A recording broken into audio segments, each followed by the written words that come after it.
Peru is one of the most beautiful and fascinating countries in the world. So it's not a surprise that the country is a dream destination for many travellers, young and old. The country of around 30 million people is located on the Pacific coast of South America and has borders with 5 other countries: Ecuador, Colombia, Brazil, Bolivia, and Chile. The country has something to offer everyone who visits. For eco-tourists, Peru's natural scenery is as varied as it is beautiful.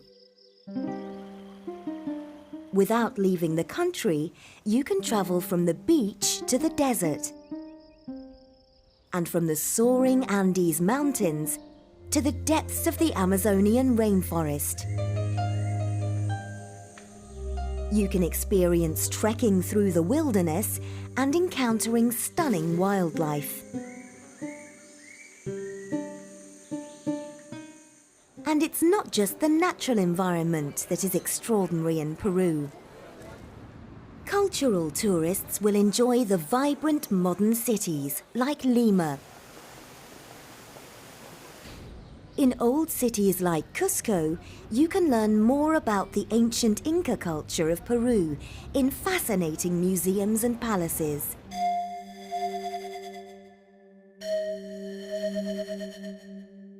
And there's the chance to buy Peruvian handicrafts and art at one of the many markets.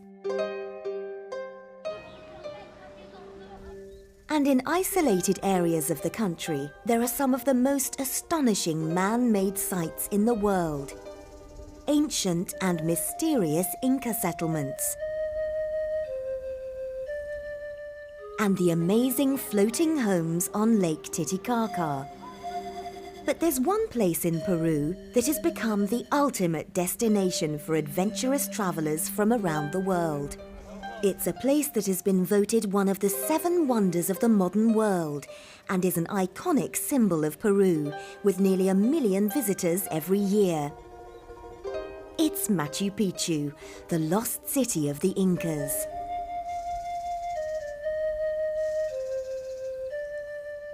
Machu Picchu is located at 2,430 meters above sea level, in the mountains about 80 kilometers from the ancient Inca capital of Cusco.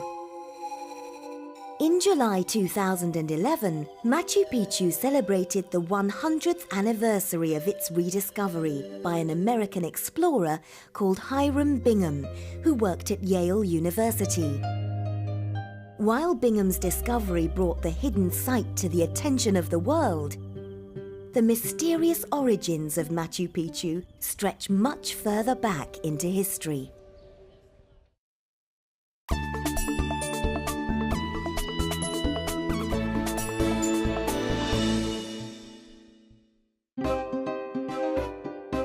Explorer and writer Hugh Thompson has spent a lot of time in Peru exploring the Machu Picchu area.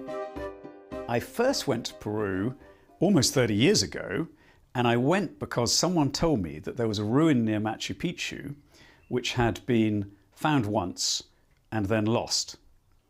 And it was such a strange story, this idea of a mislaid ruin, that I thought I'd go and try and find it again with a group of friends. So I went off on my first expedition.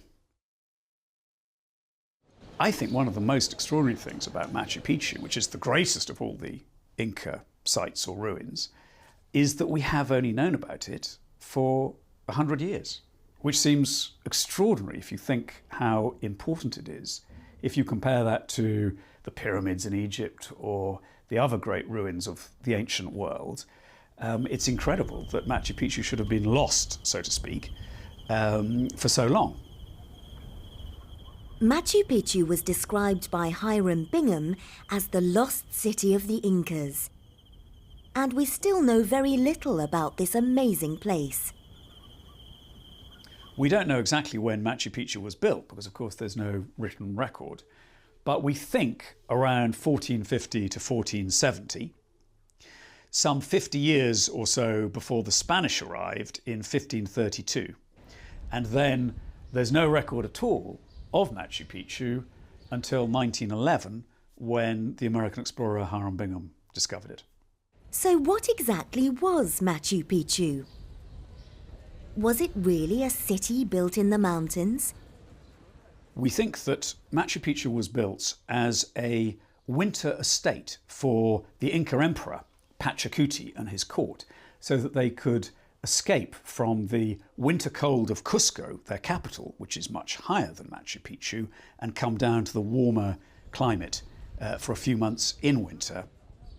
Seeing the ruin today, it's almost impossible to imagine how it was lost for hundreds of years. But there's an unusual explanation. So with Machu Picchu, we think that when the emperor who built it, Pachacuti, died, it was then owned, so to speak, by his mummified body, and the next emperor had to build a different palace somewhere else. So Machu Picchu was forgotten, if you like, and lost. So how did Hiram Bingham rediscover Machu Picchu? Hiram Bingham was not an archaeologist himself. His great speciality was Spanish. He spoke Spanish well, and he used his knowledge of Peruvian books and Peruvian histories to give him clues as to where he might find Inca ruins. He started off down this valley from Cusco, down a road that had only just been opened, so most people hadn't travelled that way before, and he was very lucky. He was lucky because he bumped into a local farmer who said, "If you go up that hill, senor, you will see some very interesting ruins." In this case, it was a very steep hill that Bingham had to climb with the farmer to have a look. None of the rest of his expedition believed the farmer or went with him, so Bingham went up on his own and discovered Machu Picchu. Bingham returned to the site the following year. He explored the area and took many photographs that were published in newspapers and magazines around the world. Hiram Bingham wrote a great deal about Machu Picchu, but his most famous book is called Lost City of the Incas, and it's probably the one most people have heard of, and that phrase has almost entered the language. And he used the book to paint a very romantic picture of Machu Picchu, and maybe that's why so many people still want to go there today.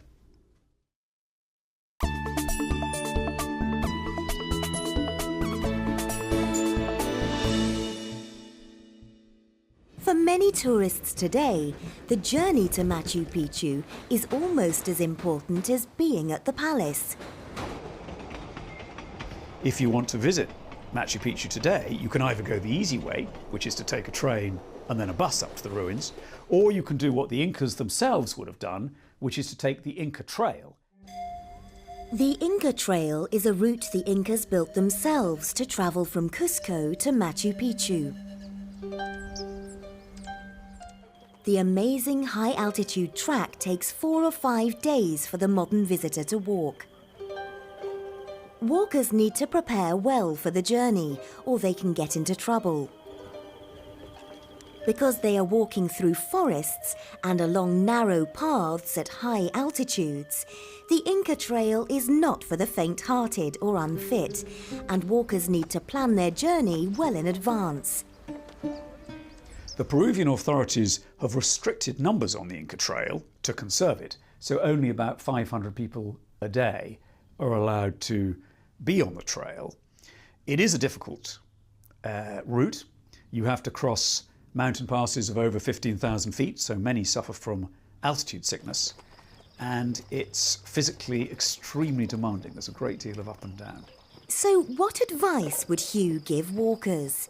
The advice I'd give anyone who's considering walking the Inca Trail is that obviously you need to be fit. It's a tough route, but also you need to acclimatise to the altitude. You need to get used to the altitude for quite a few days before you begin the trail itself. The good news about doing the Inca Trail is that you usually have porters who are carrying all the heavy stuff for you, so that you yourself might just be carrying a small day pack. And you'll have a camp in the evening. It's often very comfortable and often very, very good food. While Machu Picchu is an amazing place to visit, for Peruvians it is much more than a tourist attraction. It's an icon, a symbol of their national identity, and provides a very clear link to their incredible Inca heritage. I think one of the reasons that so many people want to visit Machu Picchu, I mean, along with the pyramids, it's one of those must-see destinations, is that Machu Picchu, you feel when you go there that you're touching a completely different culture, a different way of thinking, a different way of life, one that's still quite mysterious, of course, and one that we don't fully understand.